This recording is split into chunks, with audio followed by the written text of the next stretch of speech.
Hello students, good morning everyone.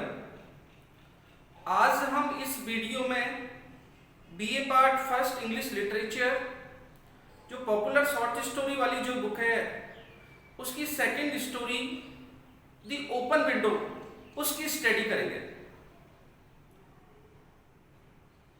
जो story का नाम है द ओपन विंडो, उसका जो लेखक है, उसका जो राइटर है एच.एम. मुनरो साकी।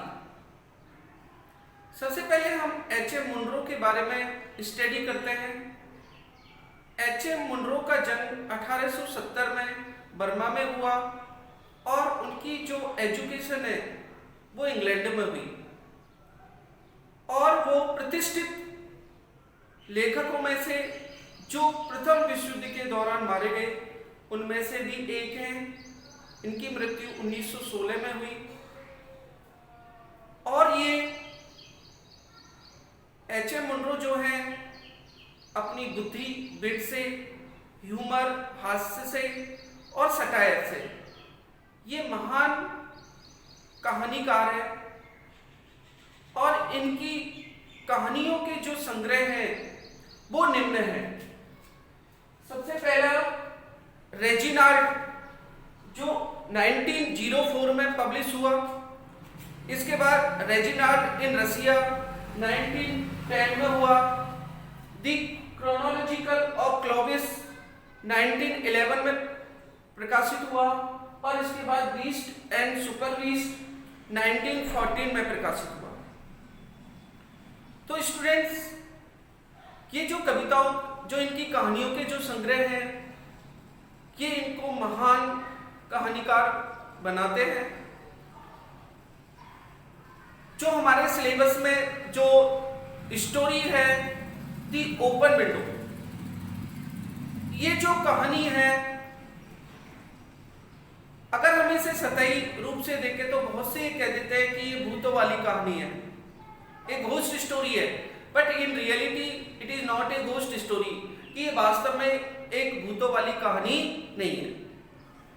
इसमें एक 15 इयर्स ओल्ड, एक 15 साल की एक लड़की है जिसका नाम बेरा है और वो कहानी गढ़ने में बहुत ही माहिर है। अर्थात उसमें इतनी बुद्धि है, बेटे है कि वो अकॉर्डिंग टू सिचुएशन की परिस्थिति के अकॉर्डिंग वो कहानी गढ़ लेती है और सामने वाले को उस कहानी पर बिलीव करा देती है। तो स्टूडेंट्स, कहानी भी इसी प्रकार की है कि बेरा किस तरीके से कहानी गढ़ने में माहिर है। हम देखते हैं कि फ्रैम्पटन नटेल नाम का एक व्यक्ति उनके घर आता है, अर्थात मिसिस सेप्रीटन जो उसकी चाची है उसके घर आता है। और जब फ्रैम्पटन नटेल जिस टाइम घर आता है तो मिसिस सेप्रीटन जो है वो घरेलू काम में व्यस्त होती है। इसके कारण जो बेरा है वो उनको अटेंड करने के लिए जाती है नीचे और उनसे बातें करती है और कहती है कि मेरी जो चाची हैं अभी जल्दी ही घर के काम करके आएंगी, तब तक आप मेरे से बातें करके टाइम पास कर सकते हो। वार्तालाप के दौरान बेरा को पता लगता है कि जो फ्रैम्पटन नटेल है वो टोटली स्ट्रेंजर है, क्योंकि वो पूछती है कि क्या आप आसपास किसी के बारे में जानते हो क्या। तब वो कहता है कि मैं तो मिसिस सेप्रीटन के बारे में भी नहीं जानता कि वो विडो है या हैव एन हस्बैंड, ये उनके पति हैं। मुझे तो मेरी बहन ने एड्रेस दिए थे यहाँ पर कि आप वहाँ जा रहे हो, तो कुछ परिचितों के मैं एड्रेस दे देती हूँ और उनमें से मिसिस सेप्रीटन का एड्रेस है, लेटर है उनके नाम से, इसलिए मैं यहाँ पर आया हूँ। मैं तो और किसी के बारे में जानता नहीं हूँ। और उसने बताया कि मैं स्नायु तंत्र की जो बीमारी है उससे मैं पीड़ित हूँ और यहाँ पर डॉक्टर ने मुझे सलाह दी है कि आप क्लाइमेट को चेंज कीजिए, इसलिए मैं एक स्थान से दूसरे स्थान की यात्रा कर रहा हूँ। तो जब बेरा को पता लग जाता है ये टोटली स्ट्रेंज है, तभी वो कहानी गढ़ना शुरू कर देती है। वो कहती है कि जो ये खुली खिड़की है, जो सामने आपको खुली खिड़की दिखाई दे रही है, मैं समझती हूँ इससे आपको कोई प्रॉब्लम नहीं होगी। और आज सहयोगी है कि आप एनिवर्सरी वाले दिन आ गए कि आज ही के दिन मिसिस सेप्लिटन के पति, उनका भाई और उनका जो पालतू जो कुत्ता है वो शिकार खेलने के लिए गए थे और वो वहीं पर दलदल में फंस गए। और दलदल में फंसने के कारण वहीं वो उस दलदल में डूब गए। लेकिन मिसिस सेप्लिटन को आज भी आशा है कि उनका पति, उनका भाई और जो कुत्ता जिस तरीके से वो आते थे उसी तरीके से आज शाम को इस खिड़की में सोकर वो प्रवेश करेंगे। और उसने ये भी बताया कि मिसिस सेप्लिटन के जो हस्बैंड है उनके कंधे पर एक रेनकोट पड़ा रहता था और जो उनका भाई रोनी जो था वो कुत्ते से कहता था कि बर्टी तुम इतना क्यों उछलते हो। तो इस तरीके की वार्तालाप उनकी चल रही होती है। तभी मिसिस सेप्लिटन भी वहां पर आ जाती है और मिसिस सेप्लिटन उनसे कहती है कि सॉरी कि मुझे यहाँ आने में देरी हो गई, मैं कुछ घरेलू काम में व्यस्त थी, लेकिन मैं समझती हूँ कि तब तक बेरा ने आपका मनोरंजन किया होगा। और फ्रैम्पटन नटेल भी कहता है कि हाँ, वो एक बहुत अच्छी लड़की है। वही बात जो बेरा ने फ्रैम्पटन नटेल से कही, उसी बात को बताना मिसिस सेप्लिटन शुरू करती है और वो कहती है कि ये जो ओपन विंडो है, जो खिड़की जो खुल रही है, इससे मैं समझती हूँ कि आपको कोई प्रॉब्लम नहीं होगी। जैसे कि आदमियों की आदत होती है कि वो गंदे ही सीधे घर में प्रवेश कर जाते हैं और मेरे कारपेट को गंदा कर देते हैं, इसलिए मैं इस खिड़की को खुले रखती हूँ जिससे कि मेरा पति, मेरा भाई और जो कुत्ता है जो शिकार के लिए गए हैं वो इसमें से उठकर आ जाएंगे। तो स्टूडेंट्स, इस तरह की वार्तालाप चल रही होती है।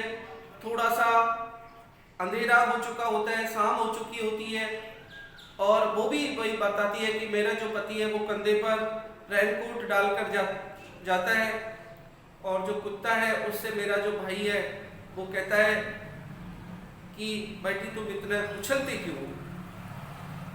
तभी वो उस शूटिंग पार्टी को, उस शिकारी दल को आता हुआ देखता है और आता हुआ जब देखता है तो जो बेरा है वो भय से जकड़ जाती है, उसको ऐसा महसूस कराती है कि वो वास्तव में भूत है और वो भी बेचारा डर जाता है और डरकर वो अपनी छड़ी को उठाता है और अपना हेड पहनता है और जल्दी से वहां से गुजर जाता है, निकल जाता है। रोड पर एक साइकिल वाला उसको बचाने के चक्कर में खेत में चला जाता है और वो चला जाता है। जब वो शूटिंग पार्टी आती है तो मिस्टर जो सेप्लिटन है वो पूछते हैं कि भाई हमारे आने से पहले जो यहाँ पर व्यक्ति बैठा हुआ था वो क्यों भाग गया। तो कुछ लोग, कुछ मिसिस सेप्लिटन भी कहती है कि हो सकता है कि आपको भूत समझ लिया हो, ये भी हो सकता है। लेकिन जो बेरा है वो यहाँ पर इस कहानी को फिर गढ़ देती है। वो कहती है नहीं, वो भूत आपको भूत समझकर नहीं भागा है, अपितु उसे कुत्तों से बहुत डर लगता था। उसको कुत्तों से बहुत डर लगता था। उसने मुझे बताया था कि एक रात्रि को वो गंगा के किनारे पर जब था तो कुछ कुत्ते उसके पीछे लग गए और वह एक कब्र में कूद गया और वहीं पर छिपा रहा और पूरी रात्रि कुत्ते जो है उसके ऊपर भौंकते रहे। तो स्टूडेंट्स, इस तरीके से बेरा जो है उस शूटिंग पार्टी अर्थात उसके अंकल मिस्टर सेप्लिटन और उसकी आंटी मिसिस सेप्लिटन को बिल्कुल आश्वस्त कर देता है कि भाई वास्तव में ही वो कुत्ते के डर के मारे भागा है। तो स्टूडेंट्स, ये कहानी समाप्त होती है। इस कहानी में हम ज्यादातर प्रश्न यही आता है कि एक्सप्लेन कीजिए कि जो बेरा है वो कहानी गढ़ने में माहिर है। तो स्टूडेंट, सबसे पहले आप इंट्रोडक्शन ऑफ द राइटर, लेखक का परिचय लिखोगे, इसके बाद आपका इंट्रोडक्शन टू द स्टोरी लिखोगे और इसके बाद इसकी थीम ऑफ द स्टोरी लिखोगे और उसमें इस तरीके से एक्सप्लेन करते चलोगे कि किस तरीके से जो बेरा है वो कहानी गढ़ने में माहिर है। तो स्टूडेंट्स, मैं आशा करता हूं कि आपको ये वीडियो अच्छी लगी होगी। यदि आपको ये वीडियो अच्छी लगे तो प्लीज इसे लाइक करें, सब्सक्राइब करें, शेयर करें। Thank you very much.